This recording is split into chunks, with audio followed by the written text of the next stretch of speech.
fx is equal to cos x minus cos square x plus cos cube x minus and so on infinite. Then integral fx dx. Okay. So fx ఇలా ఇచ్చారు, మనం దీన్ని మనం integrate చేసుకోవాలి. So ఇది ఒక చూస్తేనే అర్థమైపోతుంది, ఇది ఒక ఇన్ఫైనైట్ సిరీస్. సో పవర్ గ్రాడ్యువల్గా రైజ్ అవుతుందంటే అది infinite geometric progression, power 1 power 2 power 3 అట్లా పవర్ గ్రాడ్యువల్ రైజ్ అయితే ఇది ఒక infinite GP. So infinite geometric ప్రోగ్రెషన్లో ఎస్ ఇన్ఫినిటీ అనేది a by 1 minus r. So a అంటే first term cos x by 1 minus r అంటే T2 by T1 minus cos square by cos అంటే ఒక minus cos వస్తుంది, minus minus plus cos. Okay. So ఈ cos x by 1 plus cos ఎక్స్కి మనం +1 -1 add చేసుకుందాం న్యూమరేటర్లో.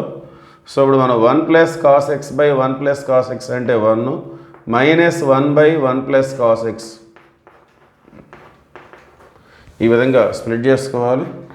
1 minus 1 by 1 plus cos X అంటే 2 కాస్ స్క్వేర్ ఎక్స్ బై 2 అనేది ఫార్ములా.